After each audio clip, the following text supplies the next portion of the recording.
So, a really quick video. This is going to be in a 3D space. It's pretty self-explanatory. So, we just added some merged 3Ds, one camera, put it into the render 3D node, and then media out. We did a background, which was a gradient background. If you guys need the little tip on how to do the backgrounds, on my previous video, I show you guys exactly what I was doing before I actually put this edit together. So, we'll give you an idea of how to put everything together.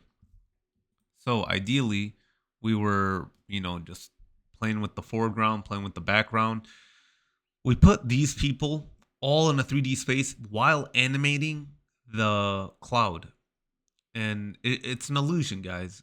I really do preach this often. Master the context of illusions.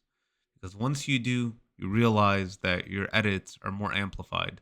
So these are just like beginner edits that I'm trying to put you guys through, because in my next upcoming videos I'm doing extremely high end edits, like very detailed high end edits.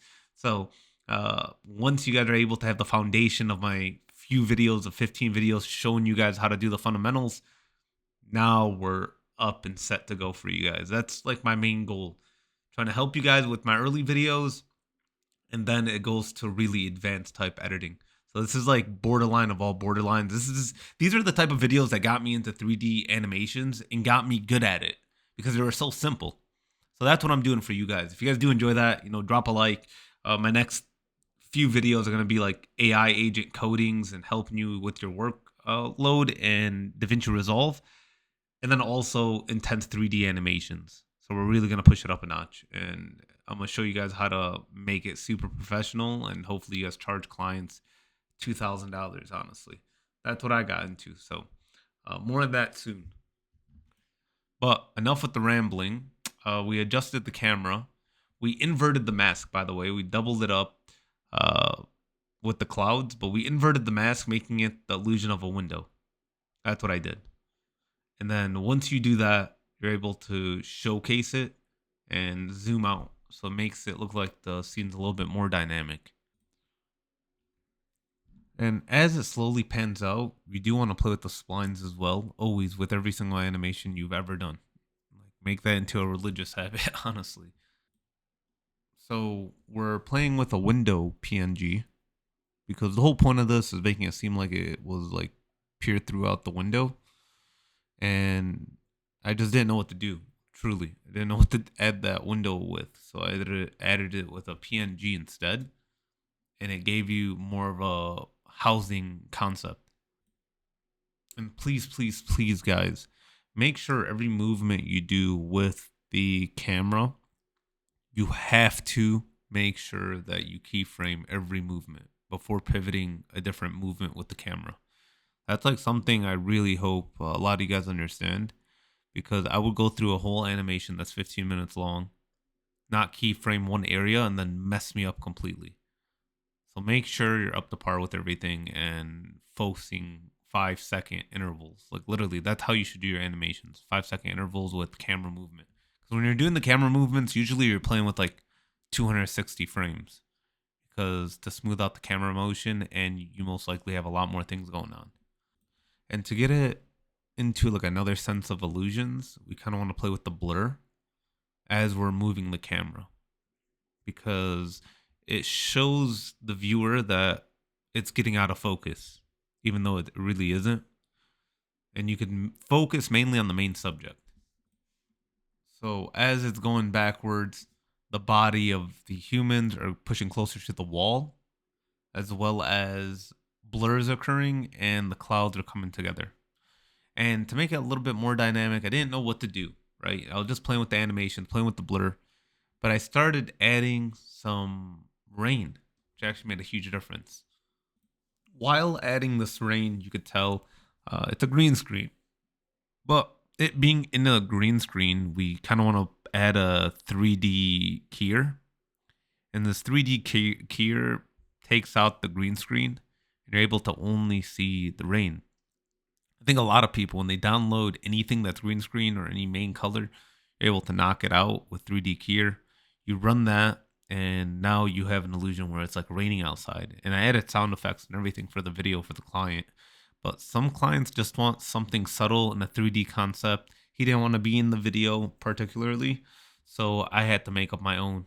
And a lot of people like voiceovers that are like AI like, so apparently they're really trying to push it up a notch with that. So they wanted some B-roll besides some bullshit B-roll. I ended up just doing like a 3D animation area.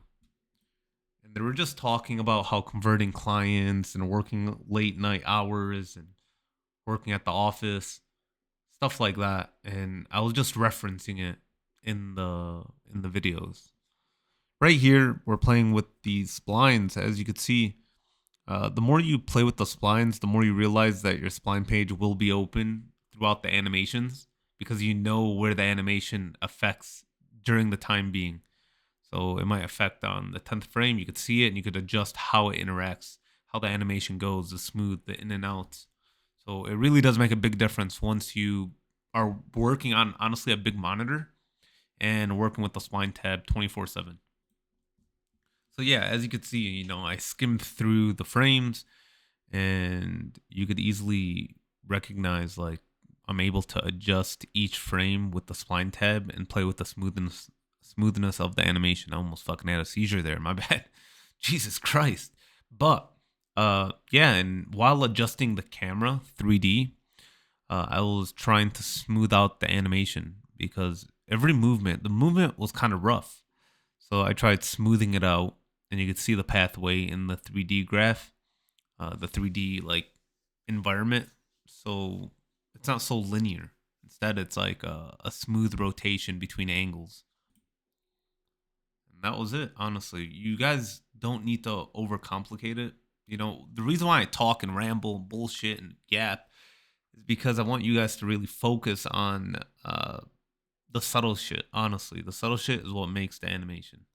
So the rain, the sound effects, the whoosh, like all that subtle shit, camera angle, camera held, camera shake, bullshit, like anything.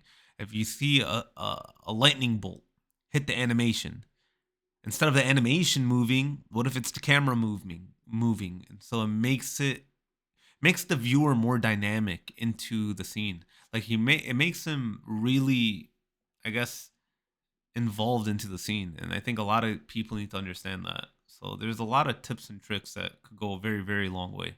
What's actually hysterical is me watching this edit because this was a year ago, actually. And I'm like, what the fuck are these edits? But this is what got me into the groove of where I'm at now. I could do huge fucking Apple Mac UIs, animations with every situation possible. It's because of these projects, truly. And I know a lot of you guys that are watching this and looking into 3D spaces are looking into these exact projects.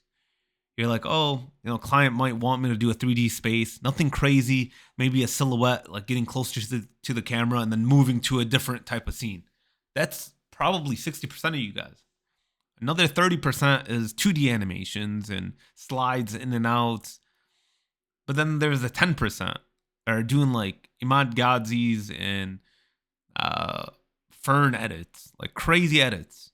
But also you could use AI into those edits. And that's hopefully in the near future what I'm going to do for you guys is how to implement AI agents and AI videos to enhance your editing and increase the efficiency. So something that would take an hour to do, you'll get it done in 15 minutes. Instead of tracking a text and putting it into a 3D space and making it look nice, having it rotate over the phone while displaying the phone, you could have AI do it within 1 minute. So hopefully in the near future, I teach you guys next week how to use AI implemented into DaVinci Resolve and really excel. So hopefully you guys enjoy that. If you guys did, drop a like, please subscribe. More videos coming out. I cannot wait. And lastly, we got all these types of videos out. Now it's time to do the 3D objects and animations. So truly, we elevate next week.